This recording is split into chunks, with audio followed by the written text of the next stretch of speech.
Busy to. Sarap ng tulog ng tao tapos may biglang kakalampag sa bubungan. Ano kaya yun? Pusa? Teka nga. Kinuha niya ang walis na pang-agiw para ipanghampas sa inaakala niyang pusa. Napapatingala siya sa bubong dahil pabalik-balik na naglalakad ang naroon. Mabibigat ang hakbang nito na tila ba hindi mapakali. Panay naman ang pigil sa kanya ng asawa dahil iniisip nitong baka magnanakaw ang nasa ibabaw ng bubong. Nako Han, kung magnanakaw siya, mas yari yan sa akin. Kalilipat lang natin dito sa bahay na to tapos nanakawan tayo kagad. Ano siya, sinuswerte? Mamalasin siya sa akin ngayon. Maaga pa ang pasok ko bukas sa trabaho tapos mangi-istorbo siya ng ganitong oras. Umanda talaga siya sa akin. Pilay yan sa akin ngayon. Nanggigigil na lumabas ng bahay si Daniel at sinipat-sipat pa niya ang bubungan para tingnan kung ano ang naroon. Nakasilip naman sa pintuan ng asawa at pilit siyang pinapapasok sa loob. Kinakabahan ng asawa niya sa kanyang ginagawa. Pero matapang si Daniel. Hindi siya kagad natatakot. Alam niya ang kanyang kakayahan. Kaya niyang labanan ng masasamang loob dahil maliksi ang kanyang katawan. Laman siya ng gym kapag walang pasok kaya buo ang loob niya anuman ang mangyayari. Kumuha ng mga bato si Daniel at inihagis ang mga ito sa bubungan. Langya ka! Kung sino ka man na nandyan, bumaba ka dito! Dito tayo magharap! Istorbo ka! Natutulog ang tao Di mo ipagpabukas ng ginagawa mo. Wala kang hiya sa katawan Kung wala kang pasok bukas, abay ako meron. Kung ayaw mong matulog, magpatulog ka! Ano? Di ka ba magpapakita sa akin? Bakit ka natahimik dyan, ha? Sa kababato ni Daniel sa bubungan, bigla na lang nagtakbuhan ng mga pusa na nasa bubungan ng kanilang kapitbahay. Nang wala namang pumapatol sa kanya, nilabas na siya ng asawa at hinila papasok ng bahay. Pigil ito ng pigil sa kanya dahil iniisip nitong nakakaya sa kapitbahay kung sila naman ang makaistorbo sa mga ito. Walang iya talaga! Duwag! Di naman makapagpakita sa akin. Bukas kapag narinig ko na naman yan aakitin ko na talaga yan sa bubungan. Pagkapasok sa bahay ay dumiretso siya sa kusina para uminom ng tubig. Pagkatapos ay bumalik na uli sila sa higaan para ipagpatuloy ang naudlot na pagtulog. Kinaumagahan, nanlalambot siyang lumabas ng bahay para pumasok sa trabaho. Kulang ang kanyang tulog kaya wala siya sa mood. Dahil bago pa lang sila sa lugar, pansinin sila ng mga kapitbahay. Palakaibigan ng mga tao roon. Palangiti rin ng mga ito. Pero nakakaramdam ng kakaiba si Daniel sa mga ngiti ng mga tao. Weird na mga tao dito Yung ngiti nila para bang nagsasabi na pautang. Nakakaba yung pagiging mabait nila. Parang mga utangera. Tapos di naman magbabayad. Ang aga-aga, nakikita ko na kagad kung sino yung marites sa kanila Bakit kaya sila panay tingin sa akin? Alam kong maganda ang hubog ng katawan ko kasi nag-gym ako. Bakas pa nga sa t-shirt ko yung abs ko. Kaya sa trabaho pinipisil-pisil ako ng mga babaeng may edad na Mapa matanda o mapa may asawa o wala. Pero itong mga taga rito, iba ang tingin nila sa akin. Parang may sasabihin na hindi masabi-sabi. Manong sabihin na lang para wag naman sanang ganun makatingin. Kailangan ko pang manghula Pati mga matatanda na at mga lalaki. Grabe makahagod ang tingin sa akin Problema nila. Panay ang kausap ni Daniel sa sarili habang naglalakad dahil sa kakaibang kilos ng mga tao. Hindi na niya napapansin ang dinaraanan kaya nabangga niya ang isang lalaking nakauniforme ng tanod. Ay, sorry po. Oh, ikaw pala. Di ba ikaw yung bagong umuupa sa bahay ni Aling Conching? Oo po. Sir, teka, bakit po? Wala naman. Bilang tanod gusto ko lang makilala ang mga taga rito sa atin. Ganun naman dapat, hindi ba? At saka, pareho tayo ng street. Magkapit bahay tayo. Ay, siya nga pala. Baldo pala ang pangalan ko. Ako naman ho si Daniel. O sige ho, tutuloy na ho ako. Papasok ba kasi ako sa trabaho sige. Mag-iingat ka. Kapag may kakaiba kang mararanasan magsabi ka lang kagad ha? Ano po? Ibig kong sabihin, kapag may reklamo ka o gustong i-report, takbo ka lang sa barangay. O kaya kantukin mo lang ako sa bahay. Ilang pinto lang pagitan natin. Pero huwag ka mag-alala. Mababait na mga tao dito sa atin. Pagagaling makisama kaya hindi ka magkakaproblema. Ganun po ba? Oo, sige po. Salamat po ulit. Tuloy na ako. Pagkatalikod ni Daniel, naisip niya uli ang nangyaring pangiistorbo sa kanila kagabi. Gusto sana niyang sabihin sa tanod pero hindi na lang niya ginawa dahil isang beses pa lang naman itong nangyari. Dahil sa ginawa ko kagabi, siguro naman alam na nung visit na yun na hindi ko siya uurungan at alam na niyang naiinis ako. Hindi na siguro yung babalik. Subukan niya uli.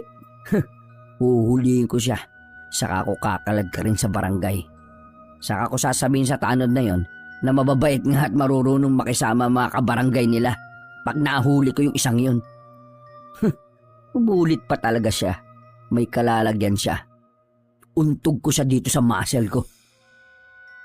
Nang mga sumunod na gabi, natuwa na si Daniel dahil wala nang umakyat sa bubungan nila. Diretso na ang kanyang tulog dahil wala nang umiistorbo sa kanilang nag-iingay. Inakala nilang tuloy-tuloy na ang kanilang katahimikan. Pero isang gabi, habang umuulan, umulit na naman ang ingay na yon. Nag-umpisa itong nagparamdam mula sa mahihinang ingay sa bubungan nila na parabang dahan-dahang naglalakad. Hindi ba ganun nahahalata dahil sumasabay sa malakas na patak ng ulan? Walang kisame ang bahay na inuupahan nila kaya kaunting ingay lang sa ibabaw ng bubong ay dinig kagad nila. Nakiramdam siya sa ingay na kanyang naririnig. 8:00 pa lang noon kaya gising pa silang mag-asawa. Naririnig mo ba yung ingay na yon, Han? Parang may tao na naman sa bubungan natin Sinasamantala niya siguro yung palakas na ulan. Ano bang meron sa itaas at punta siya ng punta doon? Isang tao lang kaya yan? Wala naman akong naririnig. Yung patak lang ng ulan. Bayan. Kaya siguro sumabay talaga sa ulan para hindi siya marinig. Akala niya palalagpasin ko siya. Kung magnanakaw yan, bakit dito pa sa atin? Wala namang mananakaw dito. Wala nga tayong pundar na gamit dito. Wala rin tayong ipon na pera. Nasa bangko. Pero kaunti lang rin yun. Saka para yun sa panganganak mo, no? Hindi kaya aswang yun, Han? Baka gustong biktimahin yung baby natin? Aswang? Hindi totoo yun, no? Kung may aswang man, sa dami ba naman ng nagbubuntisan na babae dito di pa ba siya nauumay? Kung pagkain nilang sanggol sa sinapupunan, magsasawa din yan sa dami ba naman? Saka, di naman yung totoo, no? Dati pang kwento yan. Wala namang nakapagpatunay ng harapan. Teka, sandali nga. Sisilip ako doon sa bubong para malaman natin kung ano talaga yung istorbo na yan. Di na naman ako patutulugin yung hinayupak na yan. Tumayo si Daniel mula sa pagkakaupo sa sofa. Kinuha niya sa kwarto ang kapote at isinuot iyon. Kaagad naman siyang pinigilan ng asawa dahil bukod sa maulan, natatakot ang asawa niya na baka aswang ang nangangalampag sa bubong nila. Saglit lang ako, Han. Isilipin ko lang. Dito ka lang ha. Huwag kang mag-alala. Kaya ko yung hinayupak na yan. Kahit anong klaseng monster pa yan. Hindi na nagpapigil pa si Daniel. Lumabas siya ng bahay dala ang hagdan na bakal. Isinandal niya ito sa gilid ng bahay pagkatapos ay dahan-dahang umakyat. Habang papalapit na siya sa bubong, lalo niyang naririnig na lumalakas ang kalabog. Pabalik-balik lang ang nilalang na naglalakad sa bubungan. Para itong nag-iikot at hindi mapakali. Nang matano na ni Daniel ang bubong ng bahay, kaagad niyang hinagilap ng tingin kung sino ang nasa bubong. Ngunit napakunot ang noon niya nang makita ang isang lalaki na abala sa pagpihit ng antena sa bubong ng bahay. Nagtataka siya kung bakit pinipihit nito ang antena gayong matagal nang hindi yung ginagamit. Dahil hindi naman doon nakakabit ang TV nila, lalong hindi nakakabit ang TV ng kapitbahay nila doon. Dahil sa pagtataka, hindi na napigilan ni Daniel na tawagin ang lalaki. "Brads! Anong ginagawa niyo dyan? Bakit niyo ginagalaw ang antena?" Lumingon sa kanya ang lalaki. Kitang-kita niya ang mabagsik nitong tingin. Baka sa mukha nito ang pagkainis. Ano? Hindi pa ba malinaw ang TV? Kanina pa ako dito sa kakakalikot ng antena eh. Itanong mo nga sa nanay mo kung malinaw na. Para makababa na ako. Aba, ginaw kaya. Lakas-lakas ng ulan eh. "Nanay! Nako, Brads! Baka nagkakamali lang kayo ng bahay na inakyat. Matagal na pong patay ang nanay ko. Saka, hindi naman po ginagamit yung antena na yan eh. Bumaba na ho kayo dyan at baka makidlatan pa kayo. Nakakaistorbo ang paglalakad-lakad nyo sa bubungan namin. Tapos, yan lang pala kinakaligot nyo dyan. Maling antena po inaayos nyo. Umuwi na ho kayo." Lalong bumagsik ang tingin ng lalaki sa kanya. Pasigaw siya nitong kinausap.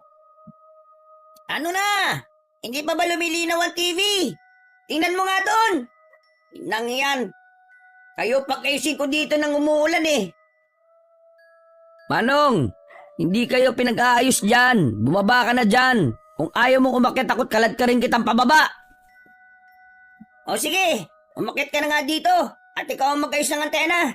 Ako ang titingin ng TV sa ibaba. Naiinis na si Daniel sa katigasan ng ulo ng lalaki. Pakyat na siya sa bubong para lapitan ng lalaki nang matigilan siya dahil nakarinig siya ng boses ng babae sa loob ng bahay nila.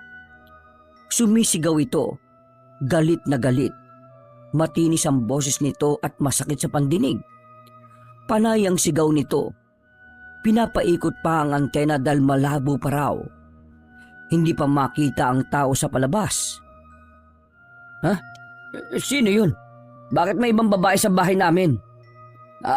Han? Sino kasama mo dyan? Sino yung sumisigaw dyan na masakit sa tenga?"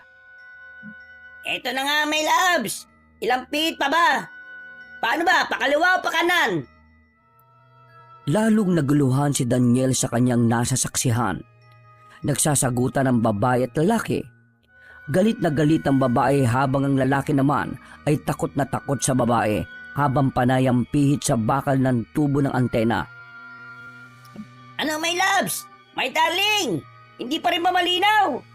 Ang lakas na ng ulan dito, oh. Kumukulog pa at kumikidlat.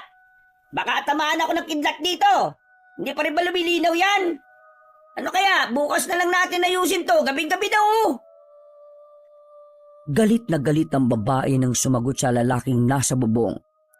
Kitang-kita ni Daniel na nanginginig na ang lalaki pero patuloy pa rin sa pag-ikot sa antena. Ano bang nangyayari? Dahil sa kalituhan, nagpasya si Daniel na bumaba muna para tingnan kung sinong babaeng panayang sigaw mula sa loob ng bahay nila. Tinatawag naman niya ang asawa pero hindi siya sinasagot nito na parang walang naririnig. Pagkababa ay dali-daling tinawag ni Daniel ang asawa. Han?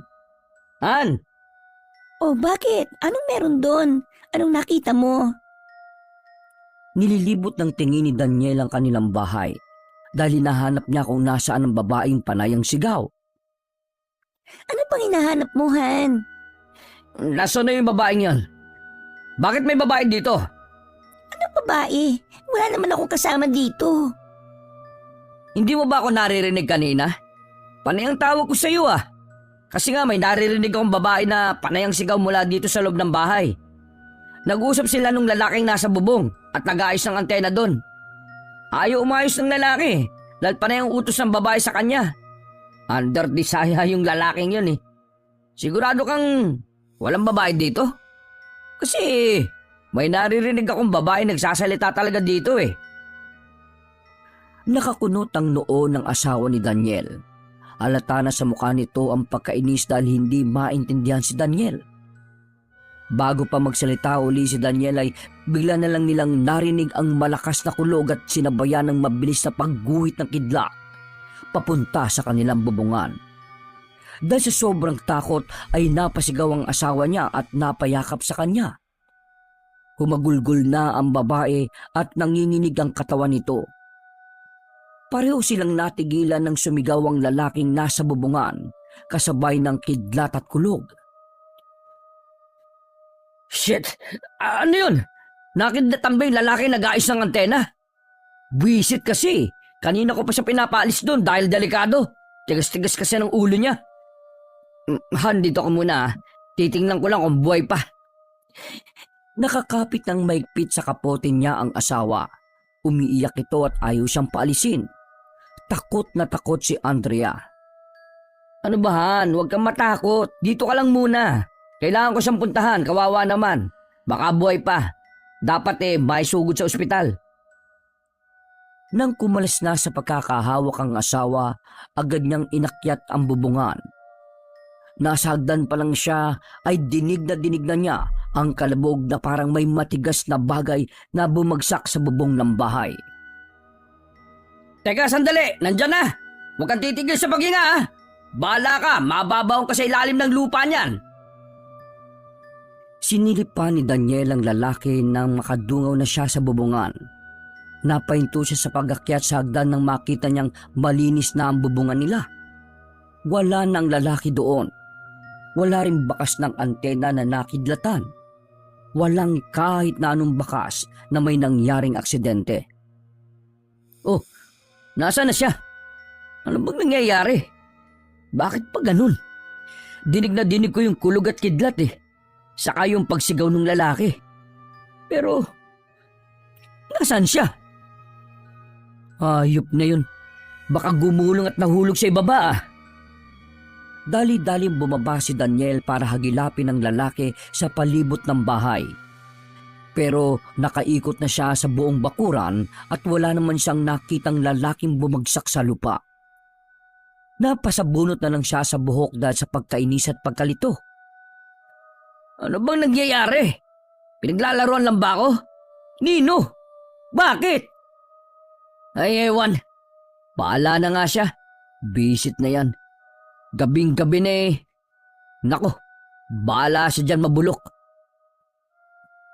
Dahil sa inis ay pumasok na lang siya ng bahay. Hinubad na niya ang suot na kapote. Pagkatapos ay hinagilap ang asawa. Nakita niya itong nasa kwarto at umiiyak.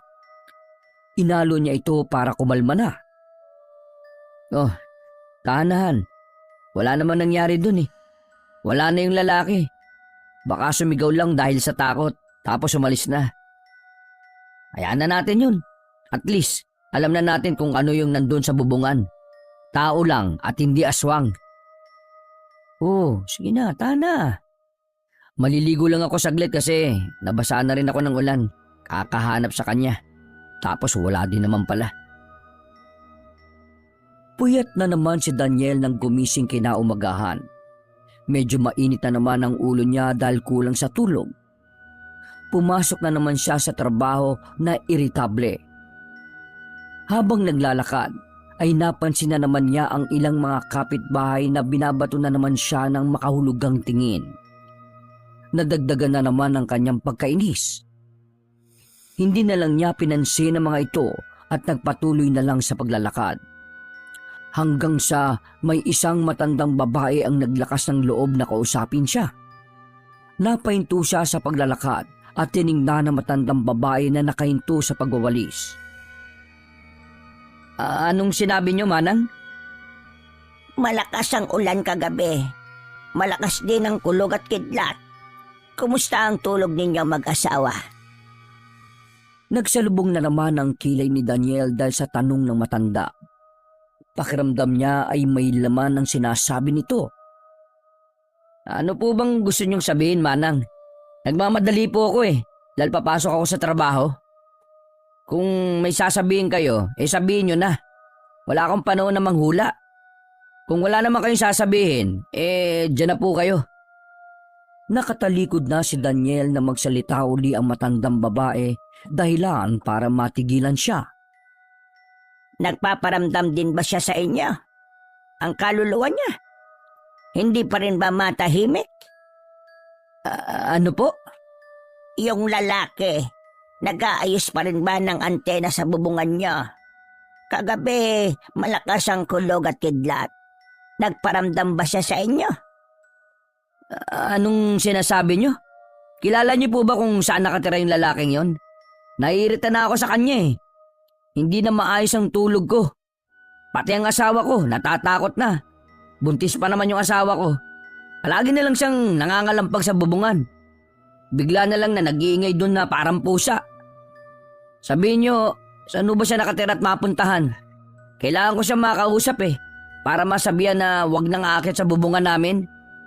Sasabihin ko rin sa may-ari na alisin yung antena. Kasi di naman yung ginagamit Binabalik-balikan niya kasi. Kanino bang antena yun?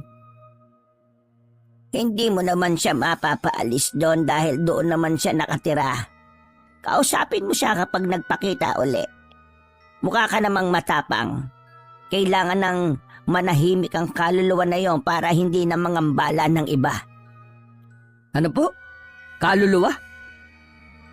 Dating umuupa ang mag-asawang yon sa bahay na tinitirhan nyo.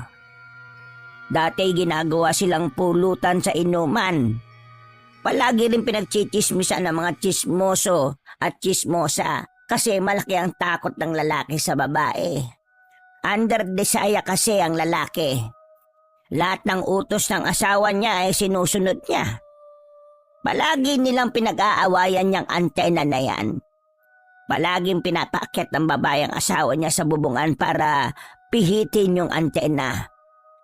Walang oras na pinipili ang babae basta manonood ng TV yon. Ganun lang lagi ang sitwasyon ng dalawa.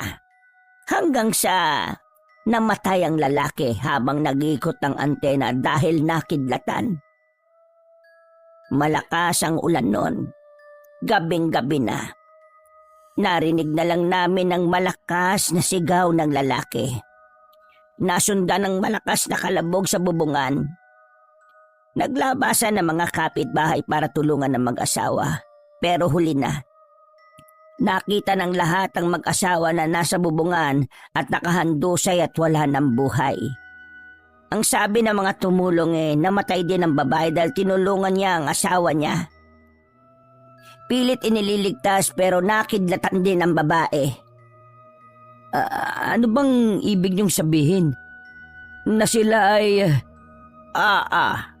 Mga multo nila ang nagpaparamdam sa inyo.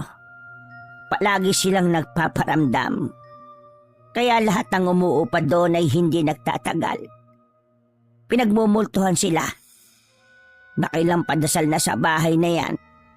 Pinatingnan na rin sa mga experts. Pero ang multo ng mag-asawa, hindi nila magawang itaboy. Mukha ka namang matapang. Baka ikaw ang sagot para manahimik sila. Biglang binalot ng kaba at kilabot si Daniel, lalo na nang hawakan siya sa braso ng matandang babae. Kausapin mo sila. Nakikita ko namang matapang ka. Baka ikaw ang sagot para manahimik na sila. Kailangan lang nila ng makakausap para malaman nilang patay na sila.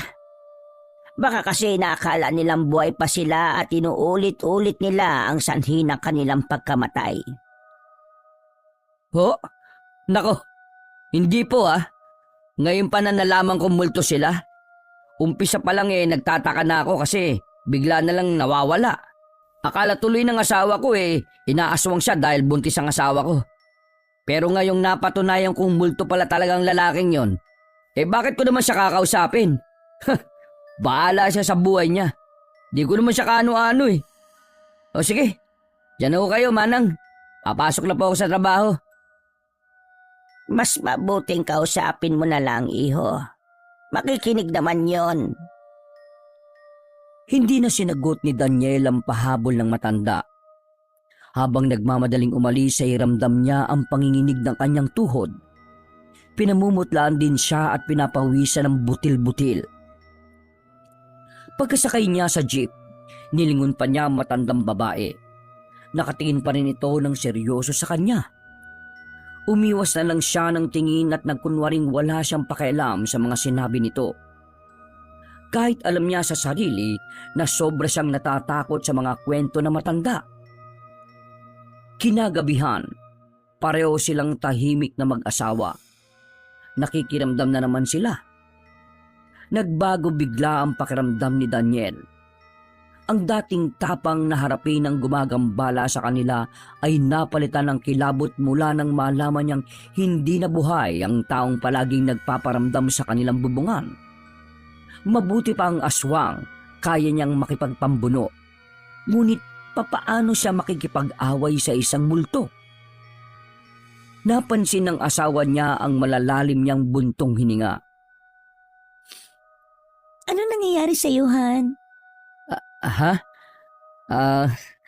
Wala. Pagod lang ito sa trabaho. Hindi magawang sabihin ni Daniel sa asawa ang natuklasan niya dahil ayaw niyang matakot ito, lalo pa at dinadala nito ang una nilang anak. O sige, malapit na ako matapos ng pagluluto. Pagkatapos ay kumain na tayo ha, saka matulog lang maaga. Maaga nga silang nagpahinga pero hindi naman dalawin ng antok si Daniel.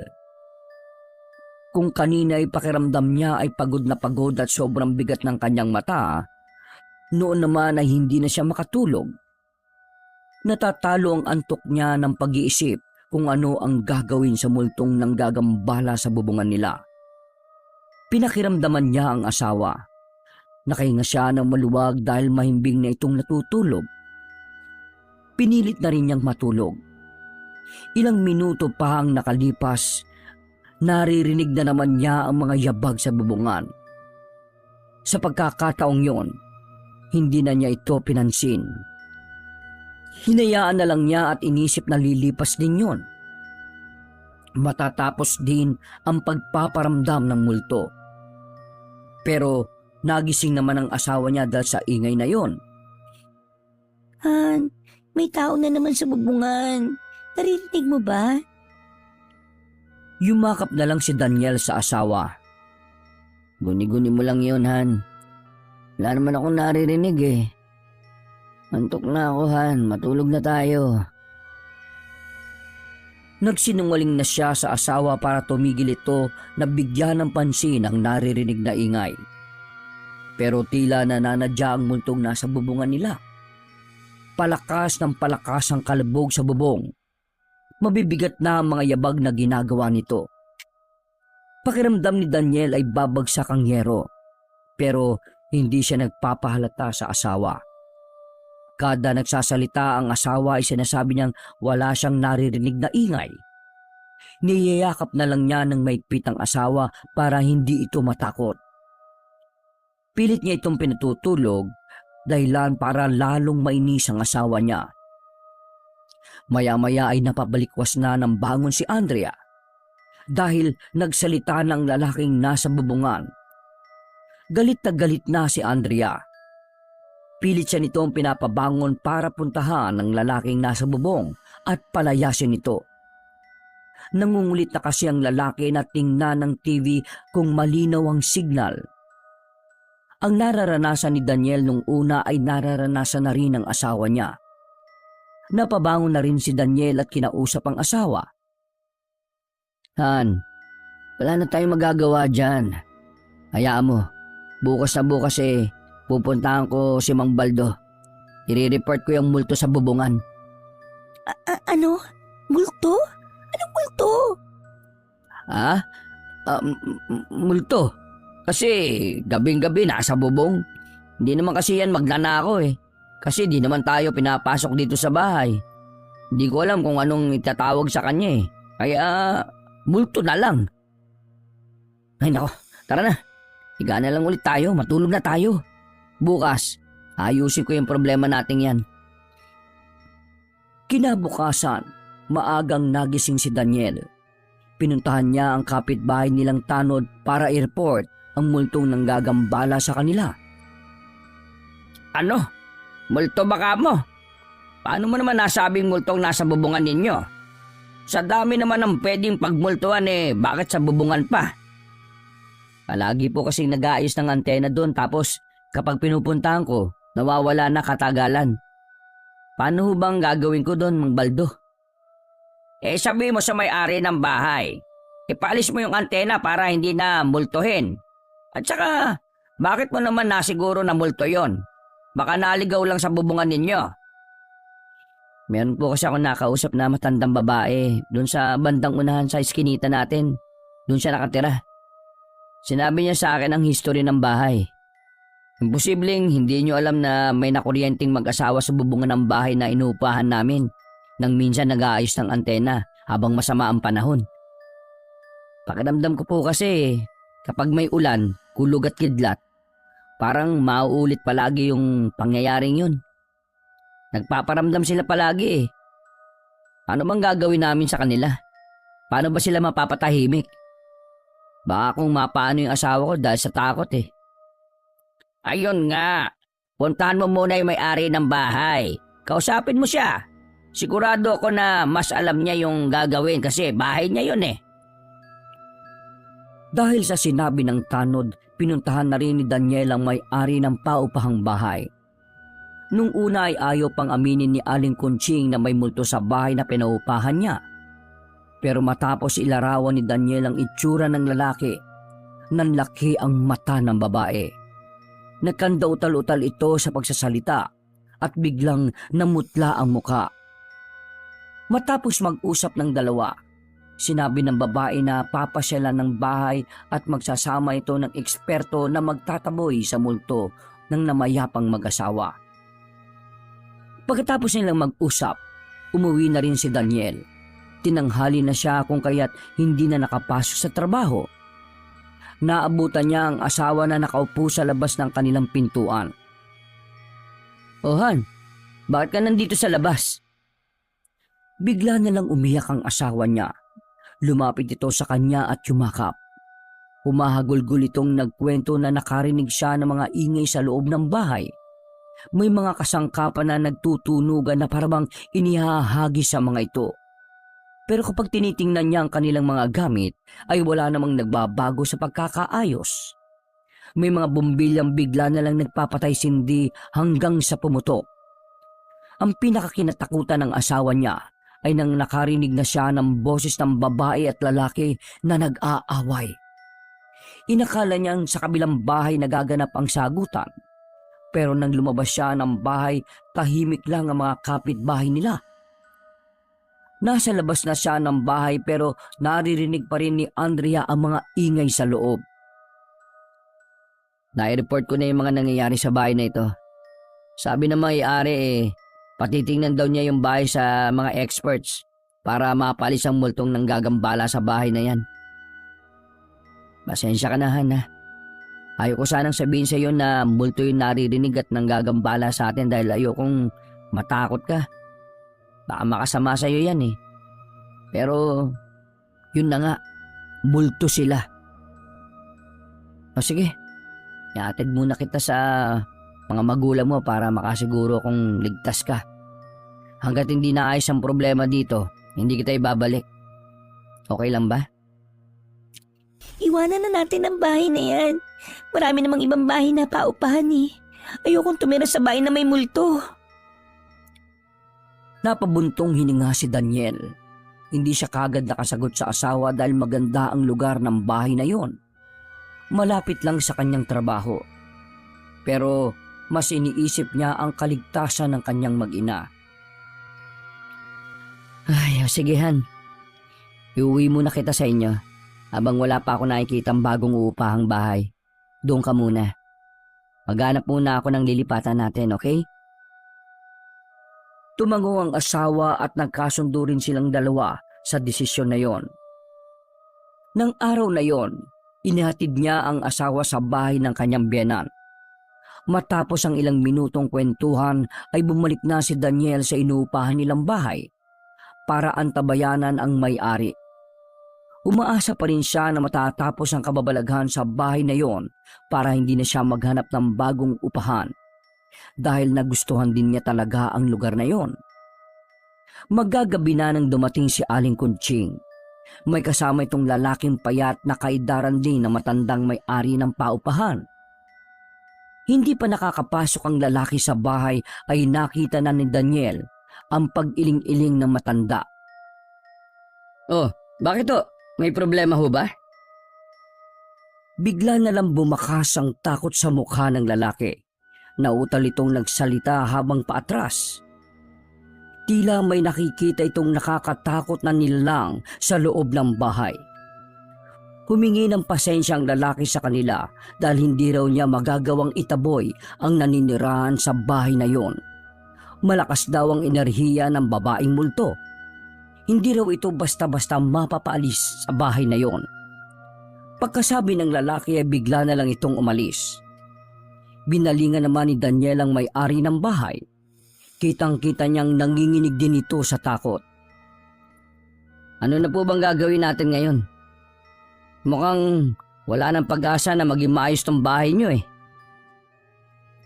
Kung hindi nyo na talaga kayang tumira dito, ibabalik ko na lang yung advance at deposit. Maghanap na lang kayo ng ibang uupahan. Pero hindi ko kagad may babalik ang pera. Bigyan nyo ako ng palugit. Oh, Aling Kunching naman. Ayokong tumira na may kasamang multo dito. Kailangan ko makahanap ng bagong uupahan. Ayokong manatili dito ng ilang araw pa. Sige, gagawan ko ng paraan. Maghintay ka lang dyan. Inis na nagkakamot ng ulo si Daniel nang iwan siya ng matandang babae. Wala na siyang magawa kung hindi ang manatili pa ng ilang araw sa bahay na yon habang hinihintay ang pera. Nagsimula na rin siyang magligpit ng kanilang gamit para mabilis siyang makaalis sa lugar. Ilang araw pang nanatili si Daniel sa bahay na yon. Napansin niyang pare-pareho ng oras kung magparamdam ang mag-asawang multo. Kaya ang ginagawa niya ay umuuwi siya ng bahay kapag tapos na ang pagpaparamdam ng mga ito. Nung una ay sumasakto pa ang lahat, pero isang gabi, umuwi siyang lagpas hating gabi dahil naisip niyang tahimik na ang bahay. Ilang minuto lang ang nakalipas matapos siya makapasok nang bigla siyang makarinig ng pagbukas ng pinto. Nagtataka siya kung paano itong mabubuksan gayong hindi pa naman niya yun isinasara. Dahan-dahan siyang lumingon sa pinto. Napapikit siya nang biglang magsara ang pintuan. Malakas ang lagabog nito na parang galit na galit ang nagsara nun. Hayop na yan. Akala ko'y tapos na sila eh. Hindi pa pala. Ano yun? Bagong away? Nak naman ng talong oh. Hindi na lang niya pinansin ang ingay na yon. Matapos ang tingnan kung nakasarado na nga ba ang pinto, dumiretso na siya sa kwarto para matulog. Padapa siyang nahiga sa kama. Saktong pagdapa niya, may una na bumagsak sa kanyang likod. Tila sinadya siyang batuhin ng kung sino. Ano ba yon? Matutulog lang ako eh. Hindi ba kayo titigil? Inis siyang napatihaya. Natigilan siya nang makita ang multo ng babae. Nandidilat itong nakatingin sa kanya. Napakabagsik ng itsura nito. Parang manlalamon ng tao. Malaking babae ito at mataba ang pangangatawan. Sa sobrang takot niya sa babae ay hindi siya makagalaw. Nagkatitigan silang dalawa. Halos maluha-luha na siya sa takot dahil sa mga tingin ng babae. Maya-maya ay naramdaman niyang hinawakan ng babae ang kanyang paa at marahas na hinila. Nahulog siya sa kama. Maya-maya ay narinig na naman niya ang yabag ng babae na palapit sa kanya. Narinig na rin niya ang matinis nitong boses na masakit sa tenga. Pasigaw siya nitong inutusan. Pinipilit siyang umakyat sa bubong para ikutin ang antena. Hindi ako ang asawa mo, no? Sira ulo ka ba? Tumahimik ka na nga. Pareho na kayong patay. Sabay kayong nakidlatan sa bubong dahil sa pag-ikot-ikot niyo ng visit na antena na yon. Isa ka ng multo, ano? Kaya utang na labas. Tumahimik ka na sa libingan mo. Naramdaman niya bigla ang pagtahimik ng paligid matapos siyang pagsabihan ng babae. Kagad niyang nilingon ang babae. Wala na ito sa kinatatayuan. Sinuyod niya ng tingin ang buong silid at nakita niyang wala na nga ang babae. Ha? Wala na? Talaga bang naglaho na siya? Ay, salamat naman kung ganun. Pagkatayo niya, bigla naman niyang narinig ang mga hagulgol na nagmumula sa bubungan ng bahay. Umiiyak ang babae. Pilit niyang ginigising ang asawa. Naririnig din niya ang pagsigaw nito ng saklolo sa mga kapitbahay. Maya-maya pa'y nasundan niyo ng kalabog sa bubungan. Pakiramdam niya ay nabuwal ang babae at nagpagulong-gulong hanggang sa bumagsak ito sa lupa. Napaupo na lang si Daniel sa sulok ng kwarto. Nangangatog ang kanyang katawan. Niyayakap niya ang sarili habang pilit na nilalakasan ng loob. Nangyari na yon. Naririnig ko na lang ang mga nangyari noon. Hindi yung totoo. Wala na sila. Mga multo na lang silang hindi matahimik. Kaya hindi ako dapat matakot. Hindi nila ako masasaktan. Mawawala rin sila. Nagdasal na lang si Daniel habang hinihintay ang paglipas ng gabi. Parang napakahaba ng gabing yun. Gusto niyang lumabas ng bahay pero nanlalambot siya sa takot. Natatalo ang isip niya na baka makita ang katawan ng babaeng nakahandusay sa labas. Ay naku, bakit ko ba kasi sila nakikita eh? Nakakainis naman oh. Sana matapos na kasi. Buong gabi ba sila magpaparamdam? Ano ba kailangan nila? Naalala niya ang biniling kandila ng kanyang asawa. Palaging may kandila sa bahay nila para may magamit kapag nag-brown out. Kinuha niya yon at sinindihan. Itinulos niya sa sahig. Pagkatapos ay nagdasal ulit. Ipinagdasal niya ang kaluluwa ng mag-asawang hindi matahimik. Pagkatapos niyang alayan ng dasal ang dalawa, kinausap niya ang mga ito. Patay na po kayo. Matagal na. Hindi na kayo dapat nandito. Hindi na kayo dapat nanggugulo ng buhay pa. Tanggapin niyo na po ang inyong kamatayan at tumawid na kayo parehas. Magkasama naman kayong namatay kaya magkasama rin kayong tatawid. Kaya please po, tanggapin niyo nang hindi na kayo dapat nandito. Kahit nakapikit si Daniel habang kinakausap ang mag-asawa, ramdam niya ang presensya ng mga ito. Naramdaman niyang nasa kwarto na ang mag-asawa. Nakaupo sila sa kama. Nararamdaman din niyang nakatingin ang mga ito sa kanya. Lalong nagtayuan ang balahibo niya sa katawan. Para siyang nasa loob ng refrigerator dahil sa bigla na lang lumamig ang temperatura sa kwarto.